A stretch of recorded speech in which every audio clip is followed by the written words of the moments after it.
Good afternoon. My name is Dr. Joan Reede. I am Dean for Diversity and Community Partnership at Harvard Medical School and the Director of 3 Health Policy Fellowship Programs, the Commonwealth Fund Fellowship in Minority Health Policy at Harvard University, the California Endowment Scholars in Health Policy at Harvard University, and the Joseph L. Henry Oral Health Fellowship in Minority Health Policy. Today, I'm so pleased that the number of registrants for our webinar on Minority Health Policy annual meeting, where our fellows will present their practicum projects, has reached over 150 individuals, including people from Harvard Medical School, our colleagues and friends, families, and people from across the country. In addition, there are many alumni fellows joining us from these programs, as well as our faculty fellowship program, and they are here in support of our fellows. I want to give a special thanks to Dean Daly of Harvard Medical School and Dean Rosen of Harvard School of Dental Medicine for joining us, and a particular thank you to Dr. Laurie Zephyrin from the Commonwealth Fund, who is participating in today's program as our commentator. Next slide. A little bit about this session. It is co-sponsored by the Harvard Medical School Office for Diversity, Inclusion, and Community Partnership, DICP, the Commonwealth Fund Fellowship in Minority Health Policy at Harvard, the Joseph Henry Oral Health Fellowship, and the Harvard Catalyst Faculty Fellowship.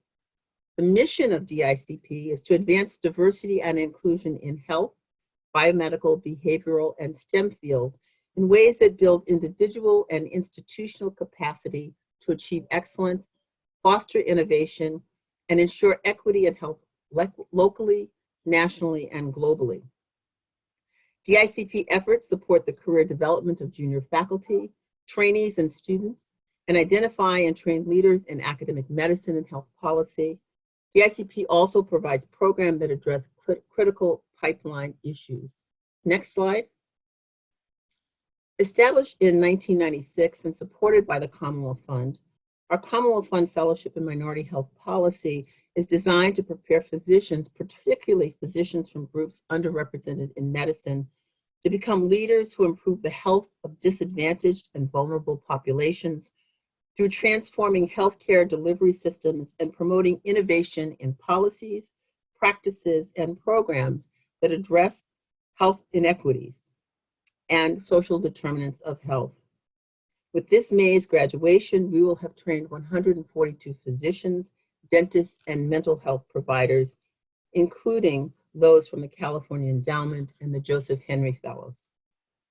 The Harvard Catalyst Faculty Fellowship is a 2-year non-degree program funded by Harvard Catalyst. This is Harvard's Clinical and Translational Center, and it provides junior faculty support that enables them to conduct clinical and translational research and decreases our awardees' clinical and teaching time at a very critical point in their career. It's been my honor to be a part of these many efforts, our fellowships, and to witness our alums as they mature into today's healthcare, public health, health policy, science, and academic leaders. Next slide. A few housekeeping thoughts before we begin. All of the lines will be muted. You can communicate with our webinar panel by the question tab at the bottom of your screen. This webinar is being recorded and will be available on our DICP, Diversity, Inclusion, and Community Partnership website in the next few days. And at the end of the program, we will be taking a poll. It's a few 2 to 3 questions, very short, less than 2 minutes, to help us better understand how we can deliver Zooms, what you got from this, and what you'd like to hear in the future. And with that, we're going to begin our program. Our next presenter for today is, let me make sure I get them right, Dr. Ajua Anyani Yeboah, who is a Commonwealth Fund Fellow. And prior to joining this fellowship program, she was a gastroenterology fellow at the University of Chicago School of Medicine. She received her medical degree in 2012 from the University of Cincinnati, and she completed her internal medicine residency at the University of Illinois, Chicago. Dr. Anyani Yeboah.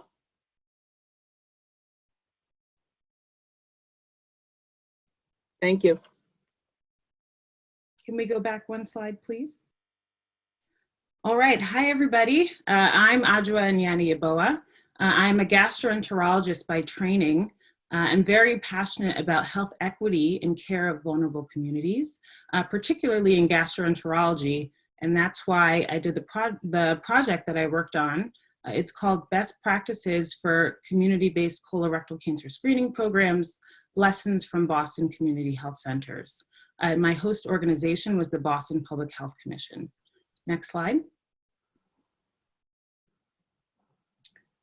Next slide, please.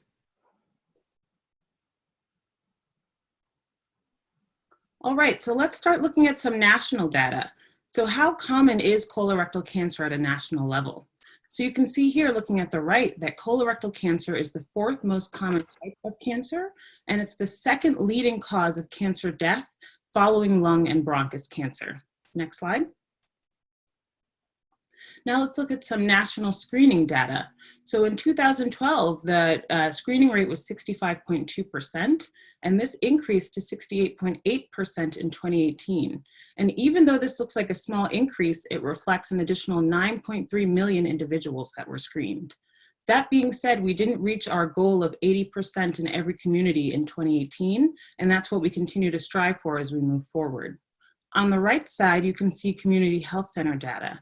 And remember that community health centers serve a large proportion of racial and ethnic minorities, as well as poor and underserved patients who typically, unfortunately, face healthcare inequities. And this is again evidenced by the lower rate of screening at health centers at 44.1% in 2018. Next slide. Now let's look at the number of new cases nationally by race and ethnicity and sex of colorectal cancer. So on the left here, you can see males, and on the right, you can see females. So this shows that Black males and females have the highest number of new cases of colorectal cancer nationally out of all racial and ethnic groups. Next slide. Now let's bring this down to state level data. So I think it's important to start knowing that cancer is the leading cause of death in Massachusetts, and therefore cancer screening is particularly important. So overall, Massachusetts has a higher rate of colorectal cancer screening in comparison to the national rate. But if you look to the right, you can see that there are still screening disparities in colorectal cancer. For instance, uninsured individuals have lower rates of screening in comparison to those who are insured, and African Americans and Hispanic Latinos have lower rates of screening in comparison to white individuals. Next slide. There are also disparities in colorectal cancer in Massachusetts. So the image on the left is showing age-adjusted colorectal cancer incidence rates in Massachusetts by race and gender. And the image on the right is showing advanced stage at diagnosis of colorectal cancer in Massachusetts by race and gender. The dark green bars represent males and the light green bars represent females. Next slide. So you can see here that Black males and females have the highest age-adjusted colorectal cancer incidence rates in Massachusetts, as well as the highest rates of advanced stage at diagnosis of colorectal cancer amongst all racial and ethnic groups in Massachusetts. So this is a big problem. Next slide. I think the good news in all of this is that colorectal cancer is preventable with screening. So the 2 most commonly used screening tests are colonoscopy done every 10 years and annual fecal immunochemical test, otherwise known as a FIT test, which is a stool-based test. So the American Cancer Society recommends to start screening at age 45, and the US Multi-Society Task Force recommends screening at age 50. However, all societies recommend screening African Americans starting at age 45. Next slide. So a little bit about the host organization and objectives. So the mission of the Boston Public Health Commission is to protect the health of Boston's most vulnerable residents. The primary objective of this project was to understand the best practices around colorectal cancer screening in Boston in an effort to provide opportunities to improve screening at community health centers and in other care settings. The secondary objective was to better understand policies surrounding colorectal cancer screening at both the local and national level. The work from this practicum will supplement the Cancer Secondary Prevention Plan at Boston Public Health Commission and provide a blueprint for future work in this area. Next slide. So what did we do? So we interviewed several key stakeholders to better understand colorectal cancer screening practices nationally as well as in the Boston area. Our initial goal was to understand the uptake and use of the flu-fit model of colorectal cancer screening and develop a strategy for implementation that was unique to Boston. So the flu-fit model uses the outpatient visit for the flu shot as an opportunity to discuss colorectal cancer screening, provide education, and in an effort to increase screening rates and uptake. Next slide. So we interviewed several individuals. So we interviewed Evan Graves. She's the Director of Quality at Health First Community Health Center in Massachusetts. Dr. Troyan Brennan, who is the CMO of CVS Caremark. Anita Christie, who is the Director of the Office of Clinical Preventive Service at the Massachusetts Department of Public Health. She also led the statewide Massachusetts Colorectal Learning Collaborative. Melissa Stacy, who is the Grassroots Manager of American Cancer Society, and Dr. Dorado Brooks, who's the VP of Cancer Control Interventions at American Cancer Society. Next slide. So what did we find? So we actually realized that there are a lot of resources already available for colorectal cancer screening and implementation. So the American Cancer Society has an implementation guide, and the National Colorectal Roundtable also has a guide with steps for increasing colorectal cancer screening rates, and it's a manual specific to community health centers. Next slide. And then what did we find around best practices? So we found that it was most efficacious to use every visit, phone call, and patient interaction as an opportunity to discuss colorectal cancer screening. So we term this opportunity-based screening. We also found that it's important to use FIT-based stool testing over colonoscopy to screen average risk patients to increase uptake of colorectal cancer screening. It's also important to have a central champion to oversee all the screening efforts at a health center or practice site, and this is best led by quality improvement staff. It's also important to focus on the internal processes that surround screening and embed these in the daily operations of a practice site.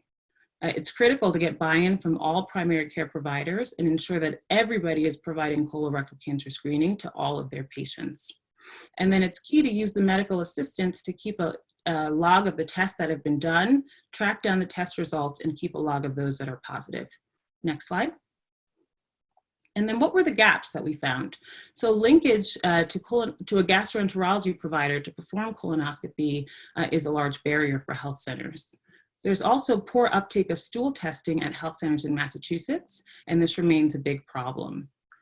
In addition, colorectal cancer screening is not an ACO priority in Massachusetts. So many health centers are trying to check the boxes in terms of doing diabetes screening and screening for hypertension, and colorectal cancer screening and other cancer screenings might fall to the wayside. Next slide. So what is the national policy in this area? So there is a colonoscopy Medicare loophole. So this means that if a patient has a screening colonoscopy and there's no polyps removed, that there's no cost sharing for that patient. However, if a polyp is removed, there is cost sharing, usually a 20% coinsurance and a surprise bill for that patient. There are two bills currently in Congress that have been introduced to close the loophole. So one is Bill HR 1570, the other is S668, but they've both been stalled in committee due to other priorities. So the legislative strategy moving forward will be to tie colorectal cancer screening language into another bill. For instance, there's a flavored tobacco products bill as well as a Medicare drug pricing bill, both in the House. They both have colorectal cancer screening language in them, so if either of them pass, the Medicare loophole will close. Next slide. So next steps. So it'll be important to develop a survey to disseminate to community health centers to identify the uptake of colorectal cancer screening resources and programs. So we know currently that there are resources out there for colorectal cancer screening programs, but what we don't know is, number one, do practice sites know that they're out there and where to find them? And number two, are they using these resources?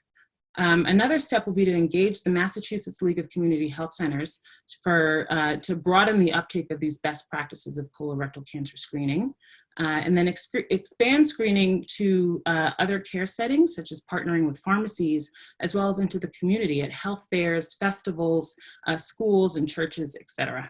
Next slide. So I just want to say a very a quick thank you, first and foremost, to Mark Kennedy, who is my preceptor for this project. He's at the Boston Public Health Commission, Corey Hoffman at ACS, who also provided support, Dr. Dorado Brooks and Dr. Daryl Gray, my co-fellows, as well as Dr. Joan Reede for her guidance and support for my fellowship class, as well as all the classes before ours. Thank you so much. Thank you. Thank you for that presentation. In the interest of time, we're going to limit for now one question. And one I have for you, you talked about this loophole seen in Medicare. Is this a loophole that also exists in private insurance? That's a great question. So actually the ACA expanded coverage for preventive services. So the ACA required all commercial insurers to cover colorectal cancer screening without charging out-of-pocket rates. So even if there are polyps removed under a commercial insurer, there'll be no cost to any patients. So the same loophole does not exist for private insurance plans. Right. So it's been taken care of in one place. Yes. Very good. Thank you very much for your work and for that presentation. We're going to move to our next presenter, Dr. Jacques Ambrose. Prior to the fellowship, Dr. Ambrose was a child and adolescent psychiatry fellow at the Massachusetts General Hospital, McLean Hospital. He is a staff psychiatrist specializing in telemedicine and consult liaison psychiatry for the MGH Psychiatry Academy. Dr. Ambrose? Thank you so much, Dr. Reede. Hello, everyone. My name is Jacques Ambrose, and I'm a pediatric psychiatrist at MGH. I will be presenting on the health equity framework in precision medicine, innovation, research, and development. Next, please. So for an overview, I will talk a little bit about the core concept of how minority health and precision medicine fit together. The Practicum itself, how I apply its framework, and some future directions for us to consider. Next slide, please. And next one. So one thing we know is that minority health is not a one-size-fits-all medicine. Minorities tend to have very different health needs depending on the context. And oftentimes we find that there tend to be more comorbidities associated with minority demographics. And overall, there are worse health outcomes for minorities. Next slide, please. So what is precision medicine? So precision medicine is about the individual, and this is one of the area of interest for me in how do we integrate that tailor approach to address some of the differences in minorities.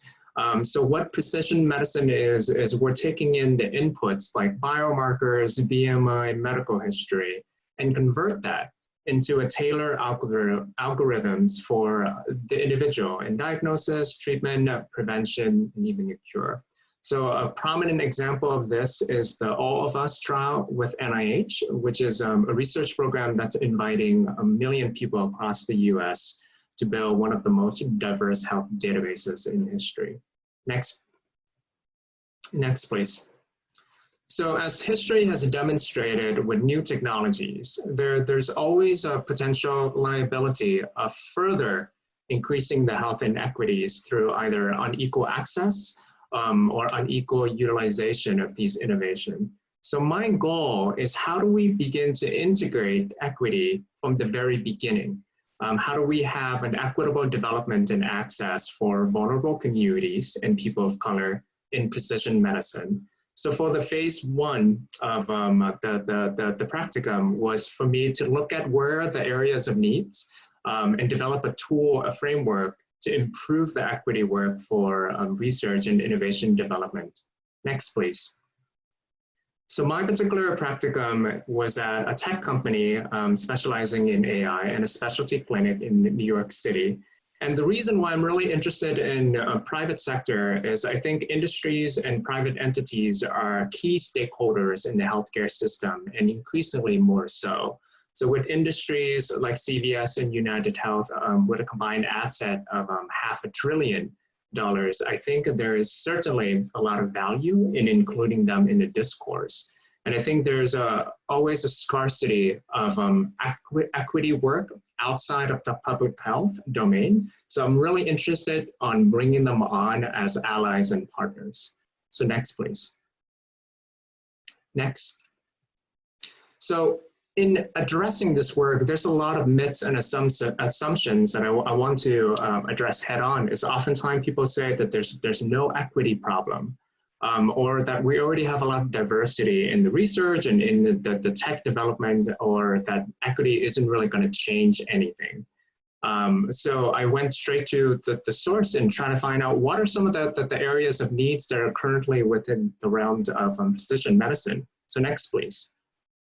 So I did an extensive literary review and compiled reports from the World Health Organization, the CDC, and the Healthy People 2020. And three main prominent issues related to equity kind of came up time and time again. Is that one, minorities are often not included in trials and they tend to have limited access to trials. Two, there are often limited standards for the biomarkers that are more geared towards different race and ethnicities. And most of the initial trials, as we mentioned, were done in non-diverse population. And three is, as we're analyzing and understanding and interpreting these data, there's a lack of incorporation of the social determinants of health within that framework. So from there, I created two general tools for us to kind of better understand areas that we can intervene in terms of equity deficit. So next, please. So one is the basic equity validation. It focuses on just the rudimentary biologic components, benchmarking on the disease prevalence as an initial tool for inclusiveness in the initial stages for research and innovation development. So as a result, the basic equity validation is best operationalized at the initial stages of the technology development, such as in defining problems in the recruitment stages for the trial experimentation. Next, please. And the advanced equity validation is the built-on version where I expanded and subcategorized the dimensions of social determinants of health so that we can cross-examine the health outcomes with its related context. So the advanced equity validation tool maps the social determinants of health factors out, which can be further weighted based on the analytics, but it should assist in the analysis by bringing the cultural context in the research and innovation development. And what I mean by this is, for example, when we introduce an intervention, a difference in health outcome between a white lawyer living in the suburbs and an unemployed high school graduate Asian male living in the city may be well beyond just our introduced intervention. Next, please. And next. So how do we apply this? So as a proof of concept preliminary application, I took a sample of 40 patients in this clinic with a chief complaint of metabolic syndrome. And the data were summarized as an aggregate for non-disclosure agreement and HIPAA compliance. Next, please. So within this proof of concept, well, based on prototyping with the basic equity validation, compare at the city level, we know that the prevalence of metabolic syndrome was estimated to be the highest among Hispanics and women and lowest among whites. So the question here is this tested sample representative of what we're expecting to see? So next slide, please. So what we found based on just using this very simple tool was that the tested population differ on all dimensions. So overall, the tested population was significantly older. It included significantly fewer racial minorities and had significantly fewer female patients. Next, please. So the subsequent recommendation was pretty straightforward, is that going back into one of the areas of need is to diversify the patient recruitment so that we can improve the generalizability of the research and the technology development, but also improve the marketability of the end product. Next slide, please. So some special consideration as I'm approaching this work, and I wanted to highlight some of the lessons learned, is that there's a general inertia to change and to incorporate equity in the private entity world. And these are some of the real limitations that we should all consider in this particular line of work, as well as the next phase of the development. It's like it can be really costly to do equity work. There are concerns about the reputation of the company. There are limitations in the data and the confidentiality itself. And inherently, companies are adverse to risk. If they find out that their data and their technology and their end product are actually not equitable, that's a huge risk to the company and the organization itself. Next, please. So some of the future direction that I wanted to expand on. Next, please. So as I mentioned before, one of the goals pre-COVID was to evaluate the tested population using the advanced equity validation tool for additional proof of concept.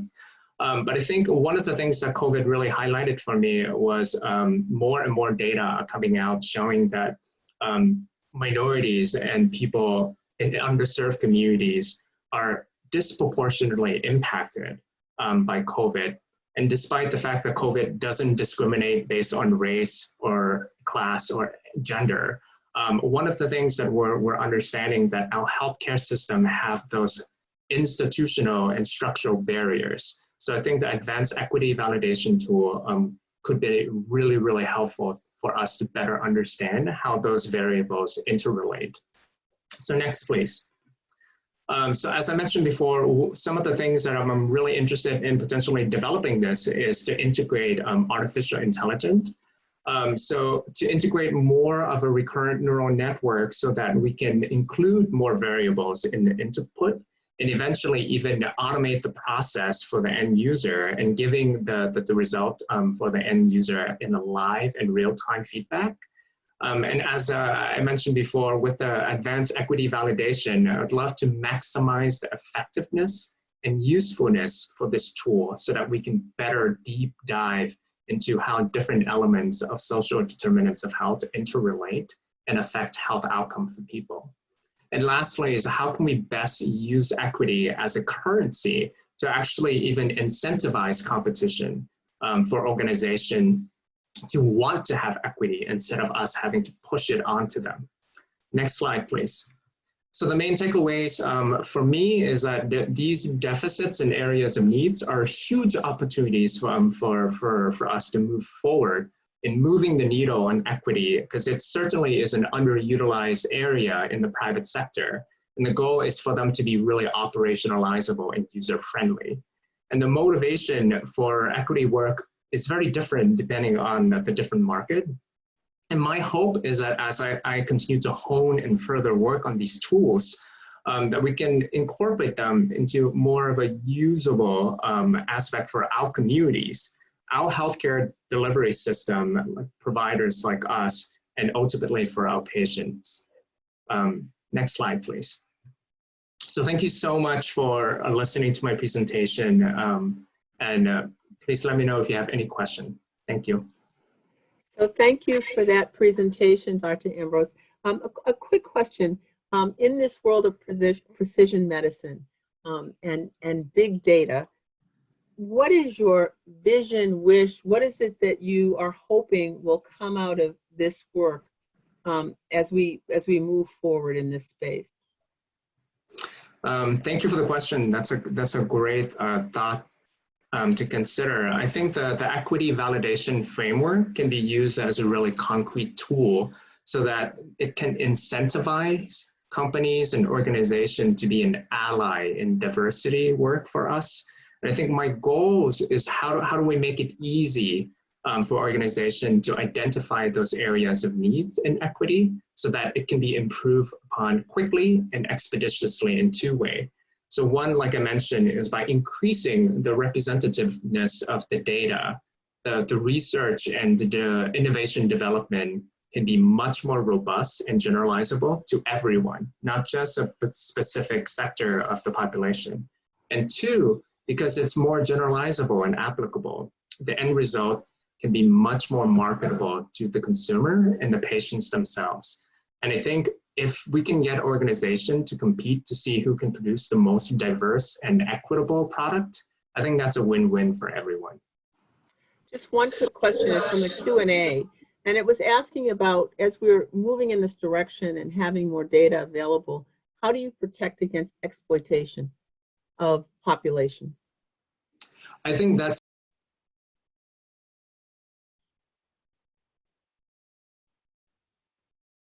You can't hear you. Jacques, yeah. Oh, all right. Sorry about that. I think that's a really good question. Is like, as with any form of innovation and technology development, one of the things, and I think the history of healthcare has really demonstrated this, is like we need to be really vigilant that as we're advancing the healthcare of the population, that we're not just advancing the healthcare for the top 20% of the population, but rather the entire cohort of the population. And two is, as we're developing these technology, that we're not doing it on the predation of vulnerable communities. And I think that that's one of the clear point that I think having a very structured framework for equity work allow organization and researchers to kind of systematically look at ways that they can include equity work without necessarily violating some moral conduct. And I think there's certainly a lot more work that I would love to do post-COVID in expanding and continuing to validate this proof of concept. But I think that certainly is one of the things that I have in mind as I'm developing this framework.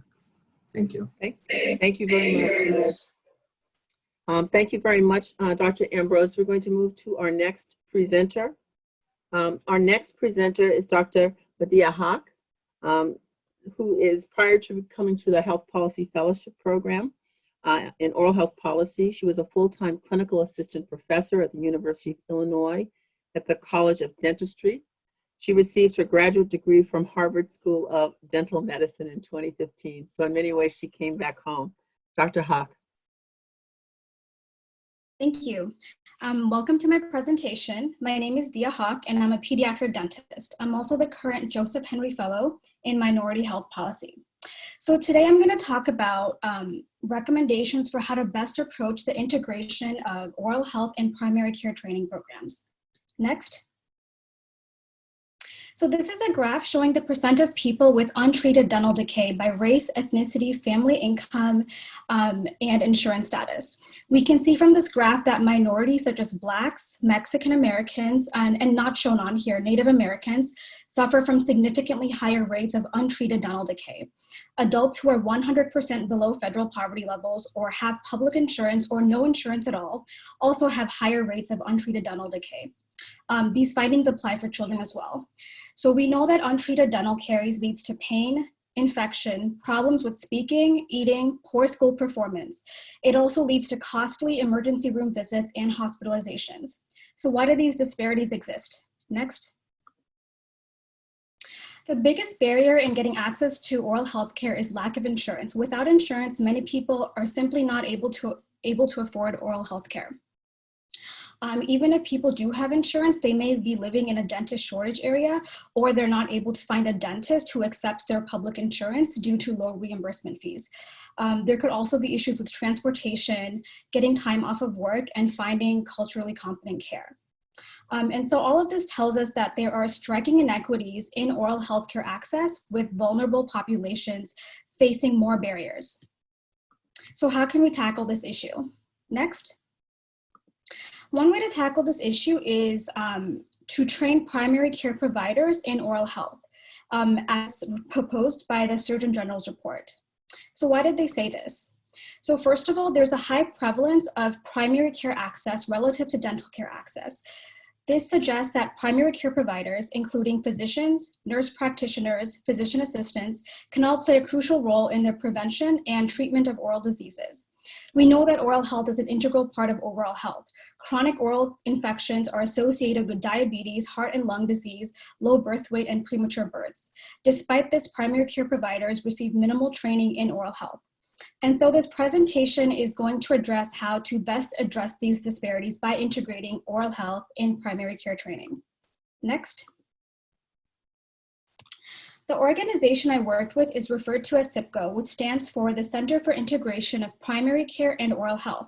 In 2014, Health Resources and Services Administration, known as HRSA, established CIPCO as a joint endeavor among the Harvard University Schools of Medicine and Dental Medicine, its Center for Primary Care, and the University of Massachusetts Medical School's Department of Family Medicine.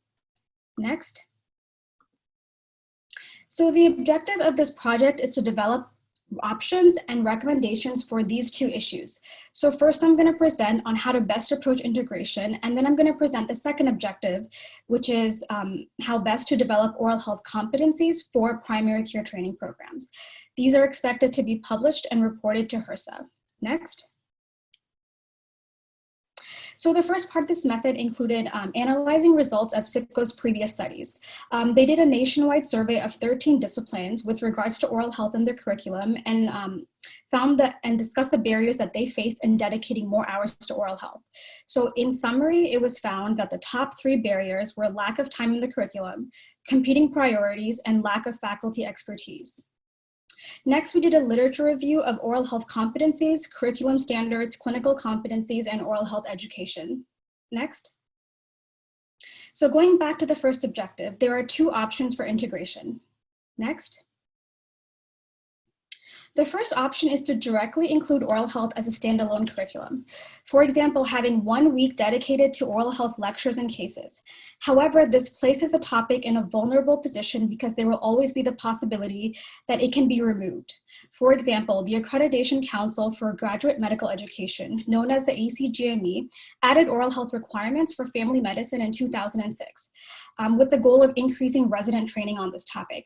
However, by 2015, they went back and decided to remove this, and as a result, their hours dedicated to teaching oral health in their curriculum decreased. So the second option is to indirectly include oral health by weaving it throughout existing curriculum. For example, when the curriculum is teaching about type 2 diabetes, it should also discuss inflammatory markers such as hemoglobin A1C as it is related to periodontal disease. Next. So based on the literature and reviewing these options with stakeholders, the final recommendation was to incorporate oral health within the interprofessional education requirements for primary care programs accreditation process. We know that the interprofessional standard will not be removed, and this way oral health can be interlaced through existing didactic or clinical curriculums. Next. So now we're going to go over this second objective regarding oral health competencies. Next.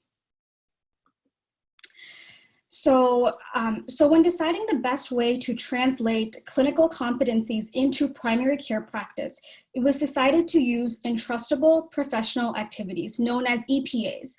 EPAs are defined as tasks that primary care providers should be able to demonstrate when entering clinical practice.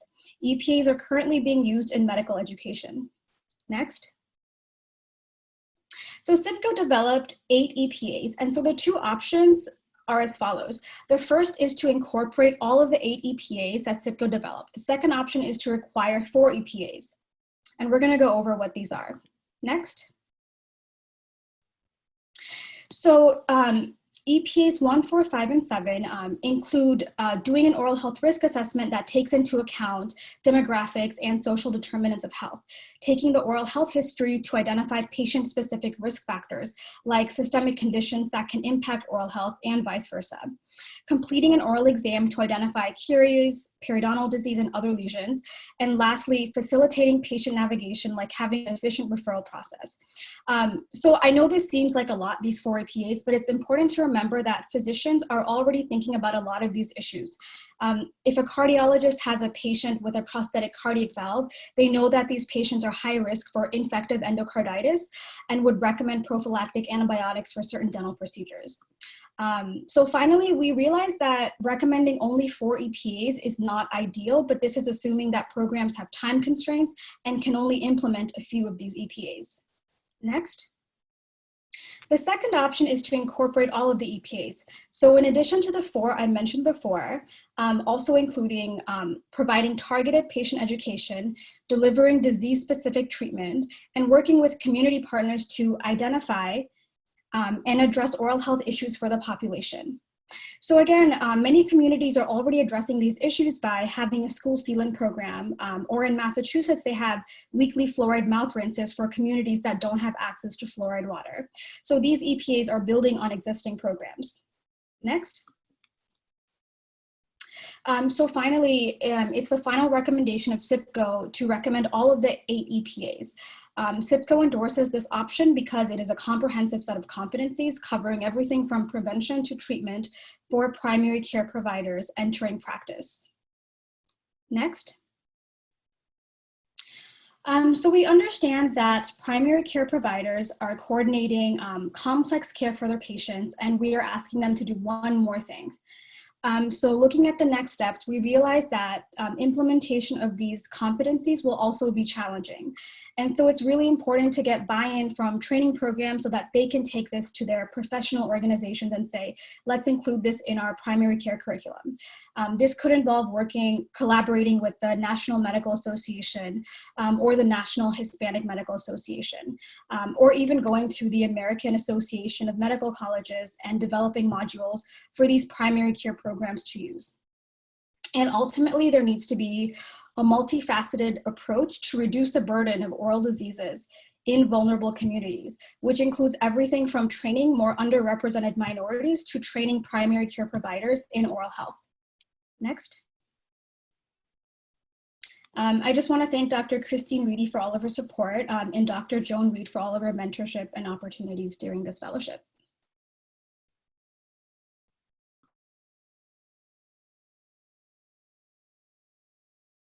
Thank you for your presentation. A very quick question for you. Did you get any sense of, from your work and of the extent to which primary care providers may have, think that these kind of items are important? Do you get sort of any assessment in terms of opportunities to talk to or get information from pediatricians or family medicine doctors, et cetera, in terms of which of these entrustable areas they thought should be included in primary care, or if they thought they should be included at all? Yeah, actually, I think a lot of physicians agree that oral health should be integrated into primary care. Majority believe so, and so it's really trying to figure out the best way to do that. And so it could even be something small, like having a question in the electronic health chart asking, do you have a dental home? And if you do, that's great, but if you don't, here are a list of places you can go to have a dental home. Thank you. And then this last part is really about, are there barriers to primary care physicians doing oral health prevention? Are there billing issues that should also be taken into consideration? That's a good question. So for example, family medicine practitioners can apply fluoride varnish, and it is reimbursed for them, and that doesn't interfere with their fluoride varnish schedule for other dentists. So they're getting reimbursed separately for providing a preventable service. Okay, very good. Thank you very much for your presentation, Dr. Haq. We're going to turn to our next presenter, Dr. Hussein Sagir. Prior to this fellowship, Dr. Sagir served as an associate program director and assistant professor at Michigan State University, College of Human Medicine, McLaren Family Medicine Residency Program. In addition to his training in family medicine, Dr. Sagir has also completed a sports medicine fellowship. Dr. Sagir. Thank you very much, Dr. Reed. Hi, everyone. My name is Hussein Sagir, and today I will be presenting Developing an Advocacy and Health Policy Curriculum for Family Medicine Residents. I'm a family medicine and sports medicine physician who trained in Flint, Michigan, where I was also faculty prior to starting my fellowship at Harvard. Next, please. The US healthcare system is riddled with complicated health policy. Surprisingly, health policy training in residency is currently not a required competency. Further, although advocacy is believed to be inherent in family medicine, trainees have very little formal education in health policy and resources are limited. Next, please. To begin, we wanted to take the target audience as well as the setting of implementation into consideration when developing the curriculum. The McLaren Family Medicine Residency Program is located in Flint, a city devastated by poor health policy decisions. Flint is part of Genesee County, which ranks 81st out of 83 counties in Michigan for health outcomes. Further, Flint has a population of a little under 100,000, a majority of which is African American. The median household income for Flint residents is about $27,000, well below the national level. Regarding the intended audience of this curriculum, the residency program is made up of 18 residents and 7 faculty members from 6 different countries, and we felt it was an open and diverse group that was well suited to implement such a curriculum. Next, please. The water crisis brought significant media attention to Flint, but it's important to note inequities existed in Flint prior to the crisis. The crisis just significantly exacerbated these inequities. A lot of people forget that President Obama came to Flint and drank the water publicly to demonstrate its safety. I remember personally drinking the water and recommending it to my patients as safe as well. In many ways, we all failed the people of Flint. It was a failure on a local, state, and national level. Here we have a child with cutaneous manifestations of lead exposure. The patients and their plight and my actions as a trainee have in many ways haunted me and served as an impetus for me to pursue public health training and the Commonwealth Fund Fellowship. In creating this curriculum, I truly wanted to make sure trainees and physicians had the tools necessary to serve as advocates for their patients in situations like these. Next, please. The good news is this curriculum aligns with ACGME goals and requirements by meeting a milestone in advocacy. Milestones define the essential competency within each specialty. And there are 5 levels a resident can potentially meet. Level 5 is thought to be aspirational, but we wanted to create a curriculum which includes all 5 levels to give the residents the chance to reach level 5 by the end of their residency training. Next, please. First, we created a curriculum development task force, which comprised the faculty, residents, and the legislative liaison to the Michigan Academy of Family Physicians. Next, please. Next, we decided the structure of the curriculum and decided it would be a longitudinal experience woven into the ACGME required curriculum over 3 years of training. We decided on the objectives being addressing health inequity and discrimination, identifying policy challenges, evaluating policy options, and describing the impact of policy. Finally, we decided the residents would be required to complete a capstone project in which they pick an issue around equity, complete a written policy analysis, and are then given the opportunity to present the project to peers and faculty. Next, please. We then decided some of the key advocacy issues the curriculum would address would align with the Michigan Academy of Family Physicians advocacy priorities. These comprised of universal healthcare coverage, reducing tobacco use in low-income, racial and ethnic minority communities, labeling gun violence as a public health emergency, environmental racism, an issue which plagues Rust Belt states like Michigan, but is also relevant across the country, physician reimbursement, and maternal and child health. Next, please. We then introduced the advocacy and health policy curriculum to our target audience by way of 2 courses with evaluations conducted. The first course was entitled Advocacy and Health Policy Overview. The second course was a resolution writing workshop to hone in on a practical skill we felt all residents should be familiar with, given their futures in local, state, and national medical societies, where resolution writing is imperative to move any policy issue forward. Next, please. Prior to the first advocacy course, we asked the residents what their level of interest was in advocacy. We found that a majority were at least somewhat interested. After the session, we found that many who were somewhat interested moved into the very interested and extremely interested columns. Next, please. We then asked for their feedback regarding what areas of advocacy they found to be most important. The results were equally split between healthcare coverage, physician reimbursement, prevention and public health, and healthcare delivery. These results helped inform what would be included in the curriculum moving forward. Next, please. We then asked the attendees, how likely are you to engage in advocacy and health policy work after this course? And we're delighted to see a majority were at least somewhat or very likely to do so. Next, please. We also saw a positive response after the second course on resolution writing, where a majority said they were somewhat familiar with resolution writing before, but after we saw a significant increase in attendees who said they were very or extremely familiar. Next, please. Today, I'm glad to report we've had achievements related to the curriculum development. We were asked by the American Academy of Family Physicians to present at their National Program Director Workshop to share our curriculum and the findings of our sessions to other program directors across the country. I was appointed to the National Conference of Constituency Leaders of the AAFP as a delegate, where I plan to introduce a resolution pushing for a national health policy curriculum. And our curriculum gained approval to become a longitudinal component of the Michigan State University McLaren Family Medicine Residency Program. Next, please. For our next steps, the Michigan Academy of Family Physicians asked us to develop an online toolkit for curriculum development. We hope this toolkit will enable each specific program to tailor a health policy curriculum around their local program needs and challenges. We hope to move forward with the resolution when the AFP reconvenes to endorse the curriculum.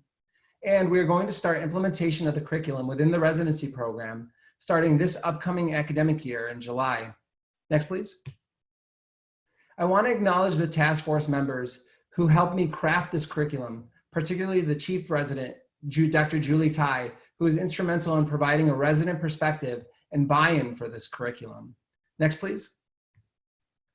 Finally, I want to give a very special thank you to Dr. Joan Reede and Dr. Landry, the Harvard Chan and Commonwealth Fund Fellowship faculty, my peers at the Chan School of Public Health, the Commonwealth Fund, my co-fellows, and my mentor, Dr. Tam Duperval Brown-Lee. Without all these individuals, I certainly wouldn't have been able to complete this project and this fellowship. Thank you very much. Thank you. Thank you very much, Dr. Skier. Let me ask a question as you talk about the work that you've done in pulling together training around advocacy. What could a resident do, a family medicine resident do if they're interested in advocacy, but they don't have a curriculum currently? Do they need to wait for their program to develop it, or are there other actions they might take? That's a really good question. I think one of the first things that they can do is get involved with their local chapter of the AAFP. And I mean, if they're not family medicine residents, whatever their specialty is, get involved with that, with their local chapter. And if there is a legislative liaison, which there often is, they can help you identify advocacy activities at the local, state, and national level. For example, the AFP website has an advocacy group that residents and other practicing physicians can join to find ways to serve as an advocate.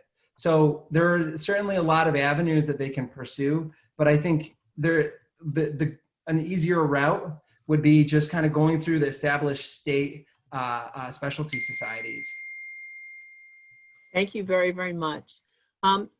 What I have been told is that our first presenter, Dr. Mia Chandler, has her slides up and working and her presentation working. And I'm going to ask if those who are manning or womaning, or however you put it, the screen, if we could go back to Dr. Chandler.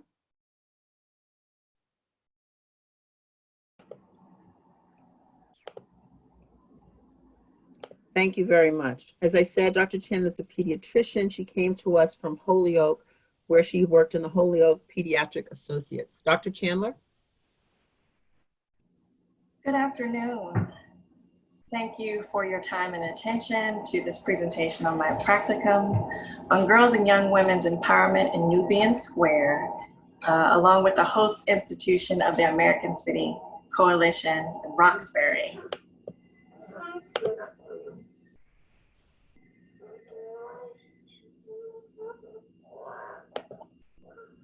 I will start by reviewing my practicum goals.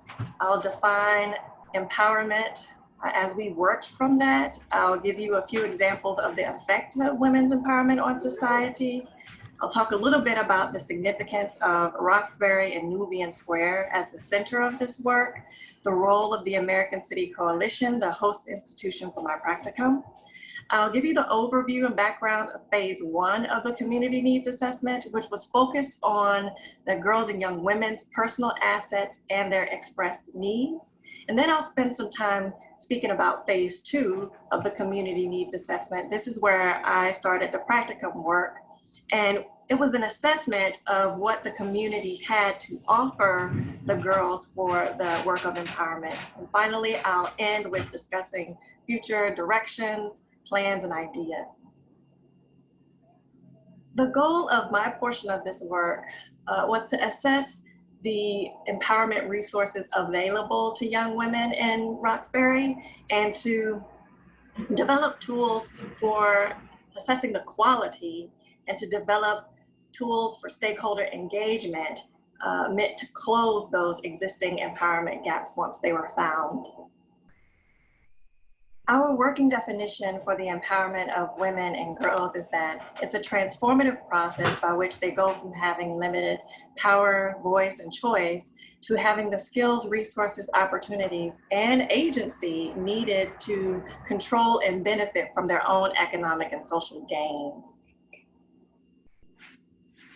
A growing body of evidence is showing that effective women's empowerment leads to health improvement for the entire families and communities, the greater well-being for children and safer neighborhoods, just to name a few. So why Nubian Square? Why Roxbury? Well, Roxbury is a neighborhood of Boston that is ethnically diverse, but socially and economically depressed. Nubian Square was formerly known as Dudley Square, and it's where the largest transportation hub in the neighborhood of Roxbury is. It's Dudley Station. Dudley Station is where youth travel through multiple times a day to and from home, school, work, and their enrichment programs.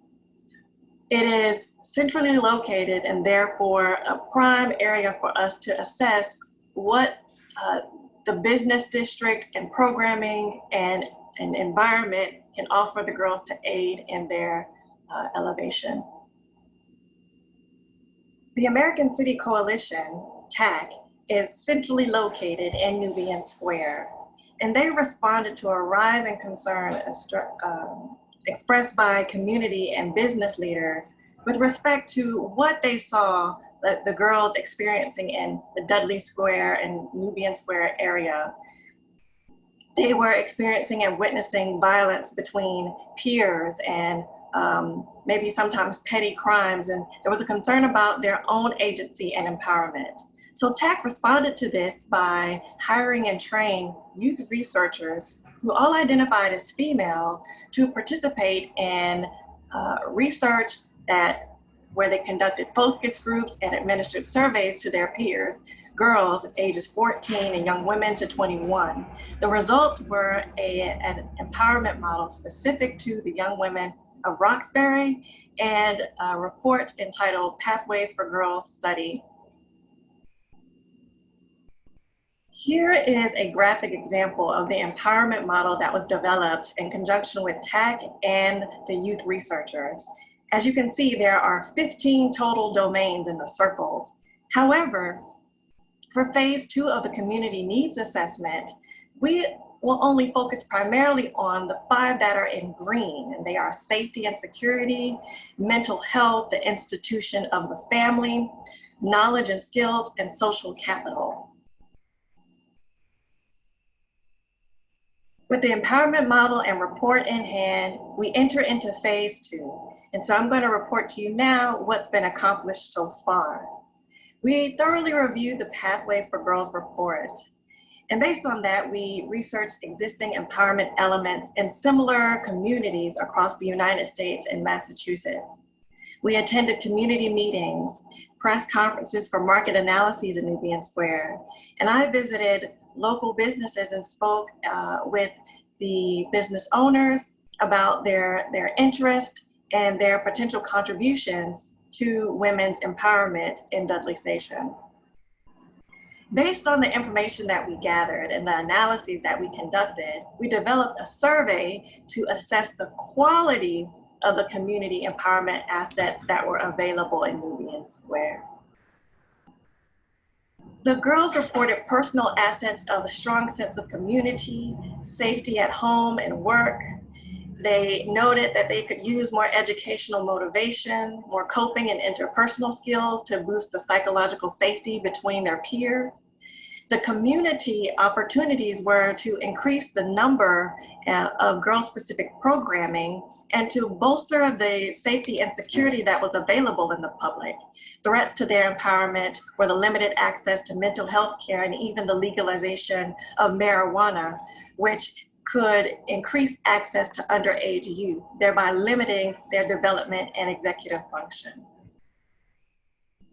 This is an excerpt from the survey tool that we developed, which unfortunately couldn't be piloted due to the COVID crisis. But we defined the abstract concepts of social capital and the other empowerment domains and gave examples like mentoring and coaching so that when presented to the stakeholders who would be interested in engaging with girls either through mentorship or programming or funding, they could answer yes or no to whether or not these features existed in their plans. Additional future directions, plans, and ideas beyond that of piloting the survey is to test out a public awareness campaign for the results of the Pathways for Girls studies, to develop a strategic action plan and set benchmarks of progress using the framework of life course theory, so that we can really gauge the advancements and empowerment that we expect from this initiative. We will continue to engage and look for other stakeholders and strategic partners based on the key empowerment domains.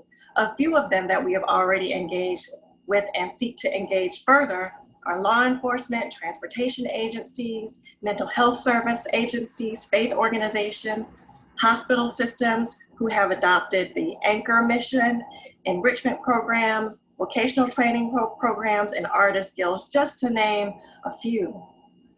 And finally, an idea is to design rigorous studies in partnership with academic economists to assess the impact of policies on the specific empowerment domains for young women in Roxbury over a life course. Why should a wide cross-section of any of us work for girls' empowerment? Well, I would like to submit that all of humanity's talents, capacities, problems, and afflictions affect everybody on the planet. So whether it's in sickness or health, any condition of people in any part of this planet probably should not be considered in isolation from this systemic oneness. These girls very soon will go on to contribute to our society through economic and social progress. Why not build systems to help them? We have found that girls, young women, when they get economic and social power, have a tendency on average to reinvest 90% of their disposable income into a community, compared to an average of 30% from men. Perhaps, whether altruistic or self-interested, we owe it to ourselves to support these young women. Thank you to all who made this work possible, and to everyone who inspired me, from educators, mentors, friends, and family. Thank you very much. Thank you, Dr. Chandler. One question for you, and a brief answer because of time issues.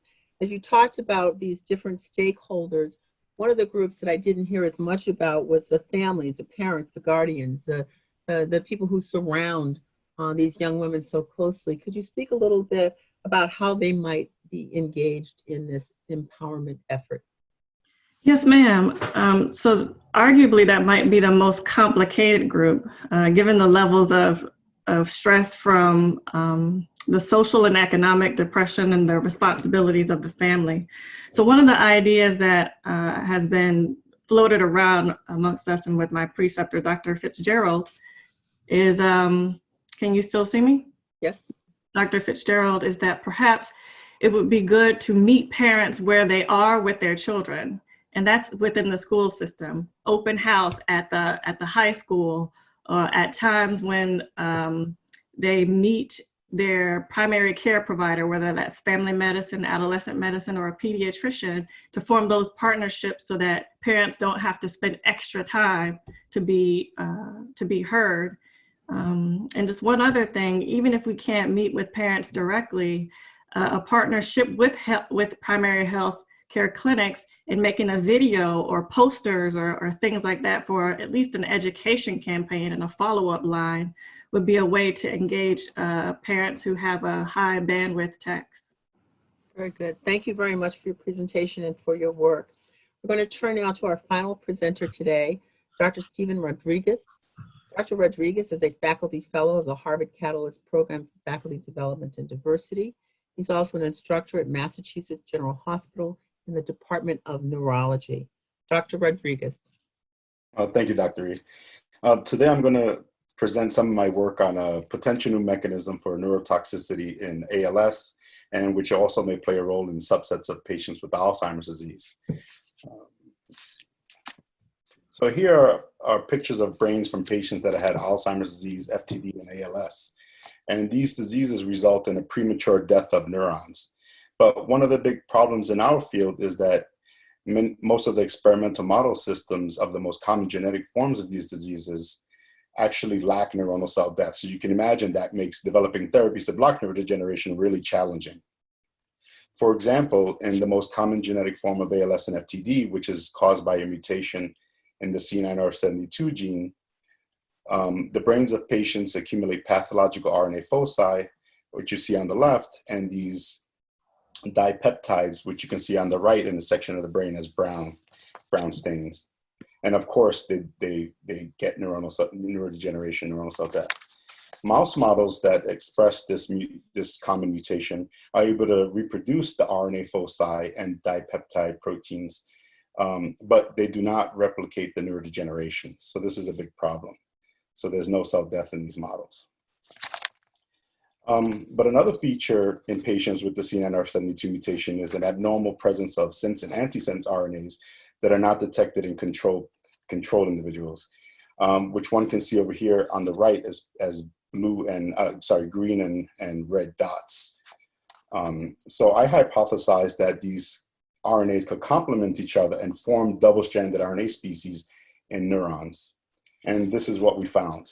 Here are sections of human brain tissue stained with an antibody that recognizes double-stranded RNA. And you can see the red staining, the brown staining on the right is the presence of double-stranded RNA. And I hope one can appreciate that patients with the C9orf72 mutation have much more double-stranded RNA than control patients.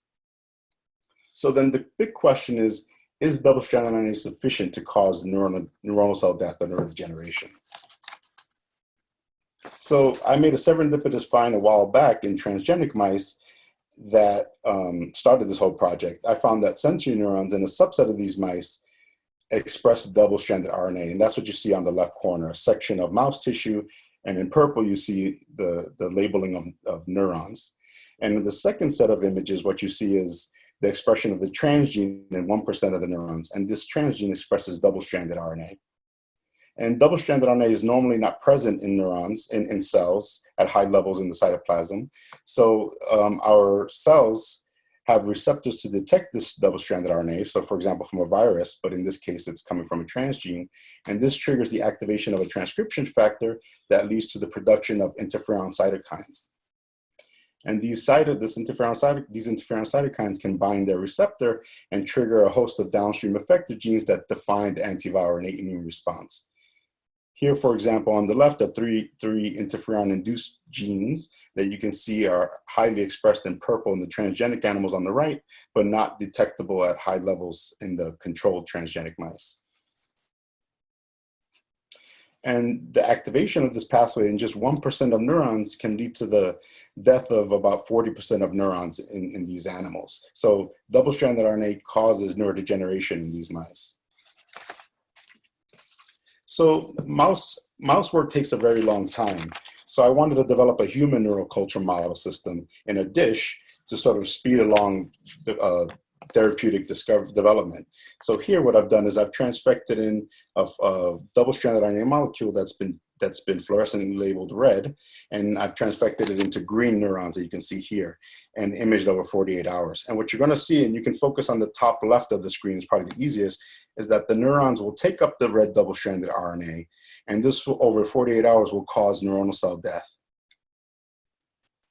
And this is great because now this gives us a model to study mechanistic neurodegeneration.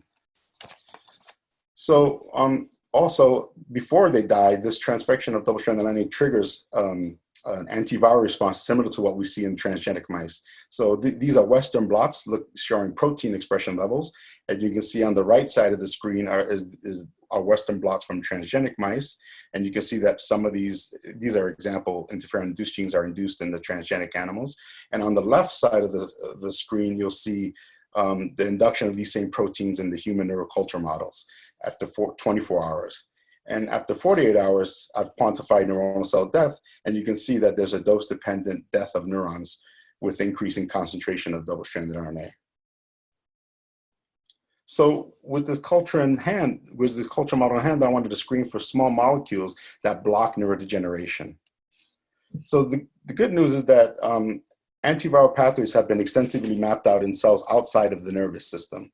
The sensor that I mentioned before binds double-stranded RNA, triggers the production of interferon, and that can activate this JAK1 kinase. And there are many JAK1 kinase inhibitors that are FDA approved for other indications, for example, rheumatoid arthritis and blood cancers. So I tested some of these inhibitors, and I found that some of them actually rescue neurodegeneration in our model or block neurodegeneration in our model. So here's a quantification of that. The first gray bar on the left is just control neurons that are not treated with double-stranded RNA. And then the next gray bar are neurons that have been transfected with double-stranded RNA. You can see the toxicity.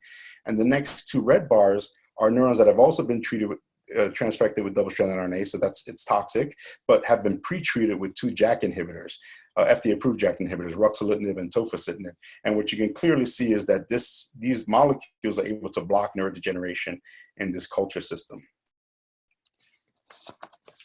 However, as I continued to target antiviral signaling in neurons, I came across a paradox. TBK1 is a kinase that has been characterized in cells outside of the nervous system and has been shown to be critical for the activation of interferon upstream of JAK1 kinase that I just showed you blocks neurodegeneration.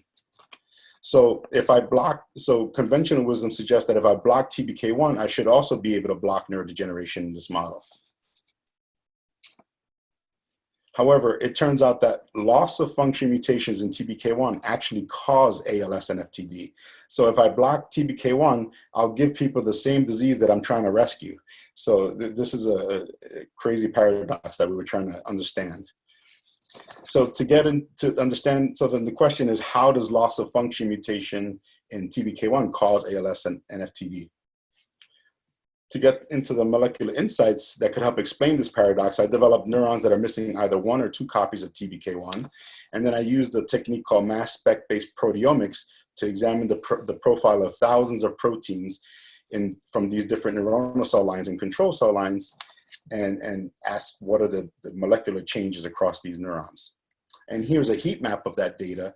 And what you can see in blue are proteins that go up in expression, and what you can see in white are proteins that go down in expression. And what I hope you can appreciate is that if you lose 1 copy of TBK1, it's similar to losing 2 copies of TBK1. So it sort of replicates what the human genetics suggests should occur, but this doesn't occur in mouse models. So if you lose 1 copy of TBK1 in mouse models, you're quite normal and you don't really see any molecular changes. So this is a really nice model to understand how TBK1 alters neuronal function. Now, if we take these proteins and rank them by their significant change, what we find is that loss of TBK1 in neurons actually leads to an increase in double-stranded RNA-induced proteins, which is contrary to what one sees outside of the nervous system. So here, these are bars that represent expression levels. So the bigger the bar, the greater the expression. And in the first column, you can see that many of these proteins are undetectable. And in the second column, you can see with double-stranded RNA transfection, you get an induction of these proteins. And even in the absence of double-stranded RNA, if you lose a single copy or 2 copies of TBK1, you get an increase in these double-stranded RNA-induced proteins. And if you add double-stranded RNA to these TBK1 deficient cells, you see an even greater amplification of these interferon-induced proteins. So I want to summarize our model, and basically this suggests that the loss of TBK1 alone leads to an amplification of double-stranded RNA-induced proteins in the absence of a double-stranded RNA. And so I just want to go over, just summarize the entire model. So what I showed you earlier is that we find double-stranded RNA in brains of patients with ALS with the C9orf mutation. This triggers an interferon response, which can lead to neuroinflammation. And in the nervous system, unlike in cells outside of the nervous system, TBK1 appears to play a role as a brake on this inflammatory response. And in the disease case, if you have too much double-stranded RNA activating a robust interferon response, or if you release the brakes by mutating TBK1, you amplify this pathway, leading to neurodegeneration. And this might explain why people with mutations in TBK1, specifically affect brain function in people. So that's the model, and this work is actually being pushed into a clinical, there's a clinical trial being started based on this work. So I just want to thank Joan Reede, Dean Reede, for putting this great organization together and been very influential for me. My chair, Merritt, for helping push me into applying. James Berry and the group at MGH for their work on the clinical trial. And then I'll stop there. Thank you. So I have, in the interest of time, but I have one quick question for you, and maybe you can give us an abbreviated answer. One, does this mechanism apply for all cases of ALS? Oh, that's an important question. A second part is there any information, or is anybody looking at disparities in neurodegenerative diseases? Are they impacting all populations equally? Are they equally included in studies? That's a good question. So the first question, that for a long time, people thought if you had ALS, it was all the same mechanism. Or if you had Alzheimer's disease, it was all the same mechanism. But that's not the case now. There's a lot of good evidence that these diseases are very different, even within the disease. So there's different pathologies in Alzheimer's disease. So we don't think this mechanism applies to all forms of disease. And we've done a lot of work to separate the different diseases using biomarkers, and that's how we're moving forward. And the second part, there is a disparity, especially Alzheimer's disease is the most common neurodegenerative disease. ALS is not so clear. I've seen a study where there's the opposite effect, where people of color are protected somehow, but there is some interesting, there is a problem there with the disparities. Okay, very good, thank you. Thank you very much for your work. One of the things I say, and I'm always struck by this, is fellows present, be they in the basic sciences, our clinical, public health, health policy across the board, no matter where we look, we see disparities. And if I think about some of what Jacques was talking about, this important aspect of making sure that we take a look at that we take it into consideration as we think about mechanisms, as we think about patient populations and who might get treatments, as we think about who we're studying, so to be able to understand those mechanisms. So where does disparities fit in? I want to introduce our commentator on this, and who's really an amazing person. She is Dr. Laurie Zephyrin, who is joined the Commonwealth Fund in 2019 as Vice President of Healthcare Delivery System Reform, and she leads their Vulnerable Populations portfolio. She was, from 2009 to 2018, the first National Director of the Reproductive Health Program at the Department of Veterans Affairs. She has in the past served as Acting Assistant Deputy Under Secretary for Health for Community Care and Acting Deputy Under Secretary of Health for from 2017.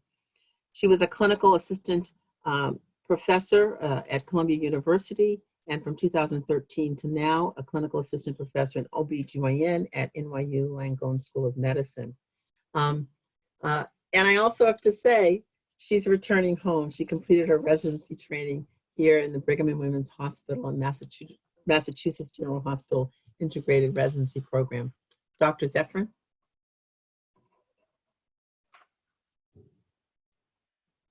Thanks for having me.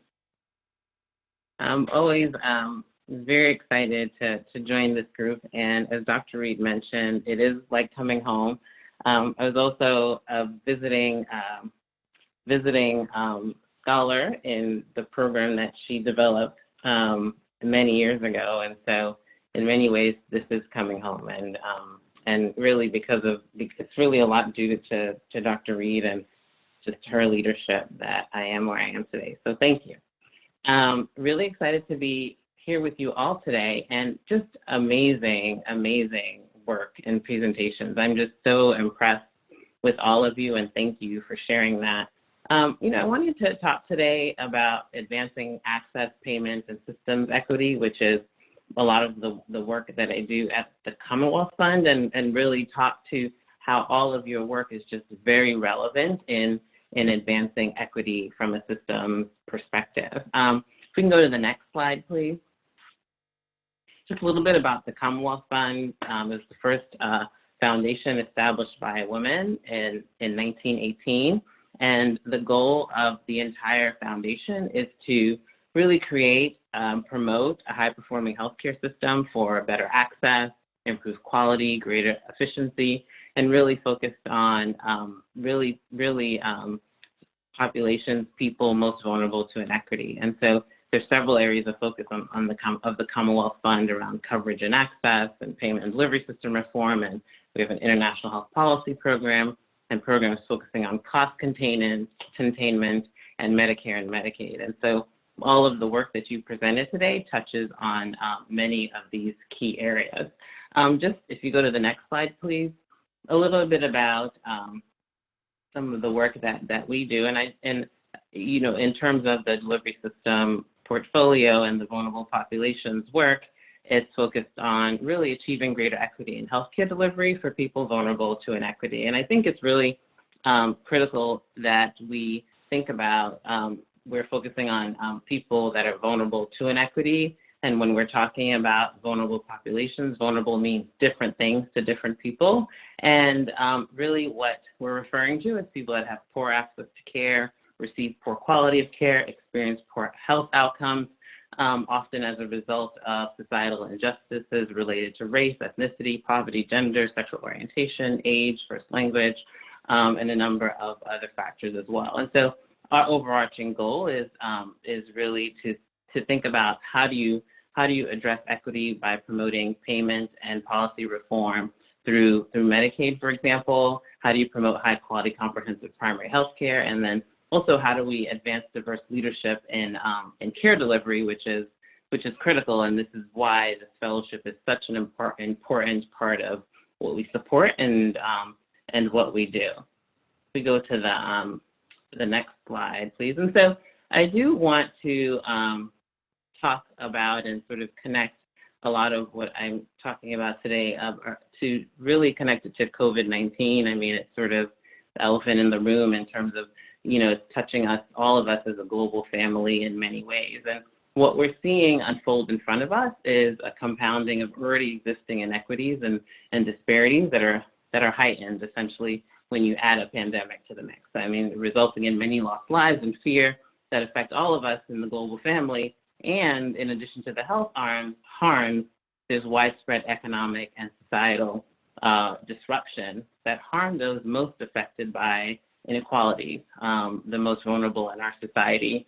And many people refer to it as a crisis within the crisis, and Dr. Seguier, as he pointed out in his work, societal inequities lead to health inequities, and these inequities surface during a crisis, as he talked about his experience in Flint, Michigan. And so if we go to the next slide, you've seen many of the headlines around just how African Americans have been disproportionately impacted by COVID-19, whether it's in Chicago, where African Americans are 30% of the population, but account for more than 60% of COVID-19 deaths, Michigan, Louisiana, other states, And, you know, if you go to the next slide, you'll see that we also conducted our own analyses at the Commonwealth Fund, and really we split up communities and counties in the United States and divided them by those counties with high concentration of African Americans, sort of more than average, and then lower than average concentration of African Americans. And what we see is that when we compare those counties with higher or lower than average Black population, we see that areas with larger than average concentration of Black people have more deaths and more cases.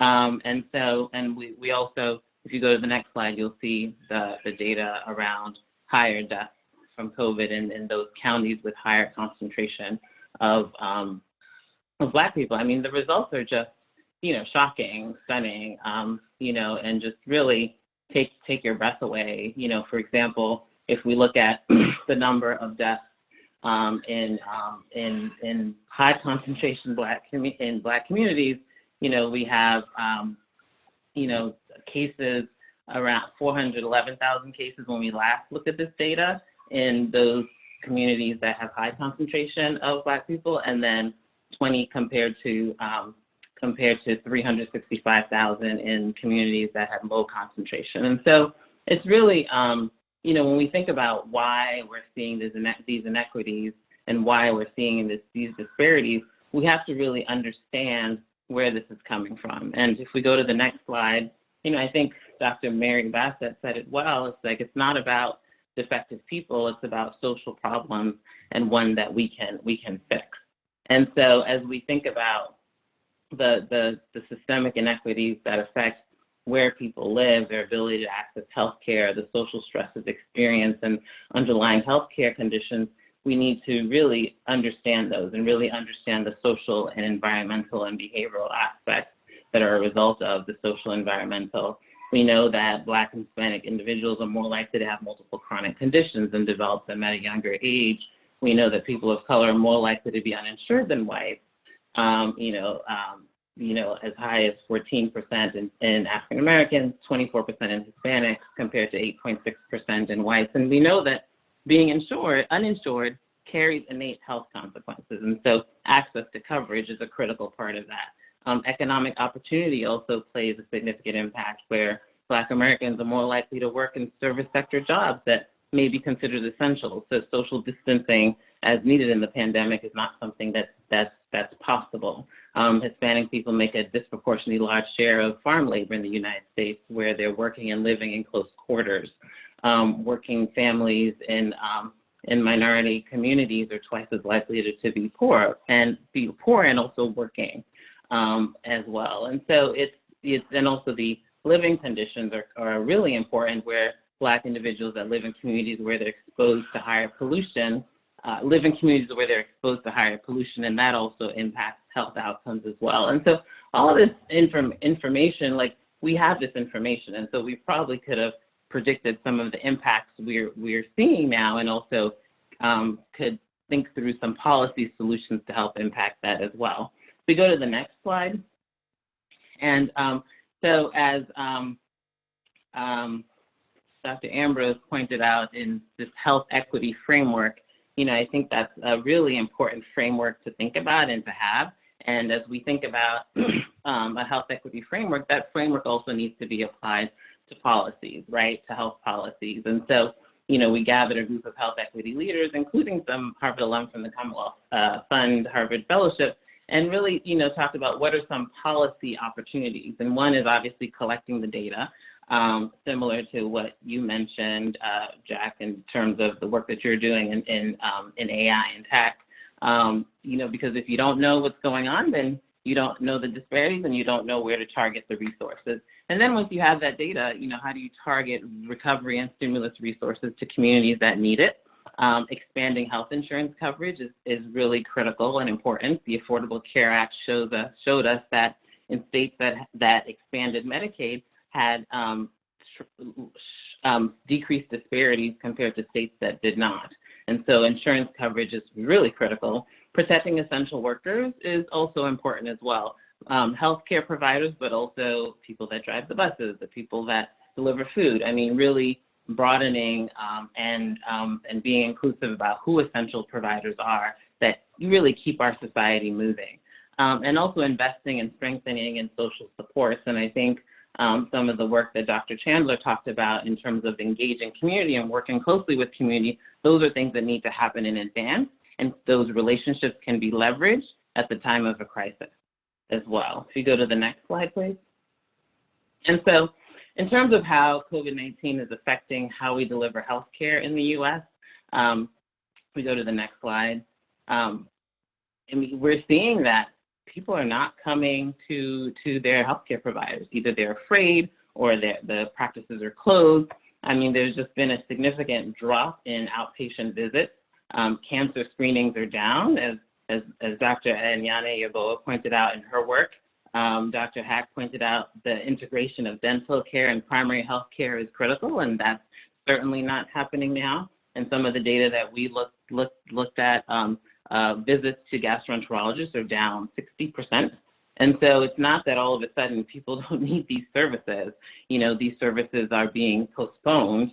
And we also need to think about that as we hope we emerge on the other side of this pandemic and really think about those people that are most affected and how do you get them back into the healthcare system. And so the work that you're doing is critical to that. The other side of this coin is, if you go to the next slide, there's also a demand for more digital care, and that significantly increased as well. Nearly 30% of all visits in many ambulatory care practices are provided via telemedicine. And so this goes back to Dr. Ambrose's work in terms of really thinking about how do we, as we see this increased demand for digital care, ensuring that we're thinking about equity and at the center of it, because there's an opportunity for digital care to make it easier for people to find and afford care, an opportunity to make it more accessible and more continuous. It also has the opportunity to deepen our understanding of the problem, but you really have to have that equity framework in the beginning to be able to track the data and really understand disparities that are occurring in terms of people accessing care, also outcomes. And then also enable partnerships in addressing health and social needs as well, and addressing food insecurity and unsafe housing and stress and addressing stress as well. And so this digital revolution that's occurring very quickly, I think has a lot of opportunities, and we also need to be very mindful as well that we're not leaving populations out. Should we go to the next slide, please? And so the changes initiated by COVID-19 have really made all of your work, is making all of your work as health equity, policy, and clinical leaders even more relevant and even more timely. If you go to the next slide, please. As I mentioned, Dr. Ambrose, your work around health equity frameworks is going to be critical, and we'll need to further build upon that framework because it can also apply not only to technology, but also to formulating policies as well. Dr. Anyane Yeboah, your work around primary health care and integrating colorectal screening is critical to that as well. We've done some work at the Commonwealth Fund addressing surprise billing and the Medicare loophole, and so very relevant and really important to ensure that we can address key aspects of care and primary health care as well. Dr. Sagir, your work around policy and equity is critical components for clinical leaders. I think what we're seeing now in healthcare, we're seeing healthcare providers really just understanding the impact of social needs, the impact of advocacy, the impact of legislation on their practices and on how they can provide care. And so I think we're going to see more healthcare providers requiring, this advocacy and health policy curriculum that you're developing as well. And I know in my own work, in my own training, that was very early in my training in community health and social medicine when I was a medical student that really defined my career. And Dr. Chandler, building connections with the community and building cross-community systems, building bridges between community and health systems is critical, and these ability to empower women and also that framework to empower communities in general is really important and critical, particularly when we are in a crisis and beyond. And we're seeing more work around how do you engage communities, how do you build and create community health workers that connect with communities, and really to be able to allow us to better provide health care in a more comprehensive way. And then also, Dr. Hack, your work around the importance of community health centers as opportunities to integrate oral health is absolutely important, and I think will even be more critical in this post-COVID environment. And I think digital opportunities to bring specialists and oral health providers into community health centers to access that care is going to be an important and very relevant from a policy perspective as well. And Dr. Rodriguez, your work is really great to hear about your work targeting antiviral innate immune signaling in ALS. I think it has the potential for significant clinical change. And, you know, we're seeing really just now unprecedented collaboration on the biomedical and research front with COVID-19. And I'm hoping that that type of collaboration among researchers will help create avenue for your work to progress more quickly, just because of just the unprecedented collaboration to bring a vaccine to the forefront and to connect researchers to get information out to the public in a quicker way. I think that really has a lot of opportunity, both from a policy perspective to help advance and disseminate new technologies and new medications, as well as just move research even faster to get to people that need it. Next slide, please. And so this is just some of the work that has come out at the Commonwealth Fund, and as you'll see, it touches many aspects of the work that you're doing. And so I'd say, as you continue in your work, please, you know, let us know at the Commonwealth Fund how it's progressing. You know, I definitely, you know, want to stay in touch so we can talk through how to really, you know, get the work that you're doing to a audience that includes policy stakeholders and delivery system leaders. And as we think about, if you go to the next slide, please, as we think about the future, this is a very sort of techie slide, but you know, I think there's an opportunity to really transform care in a way that's very person-centered, right? There's a demand for more digital that we're seeing now, more immediate, more remote, and it's really clear. And I see the expansion of telehealth as well as other digital modalities continuing.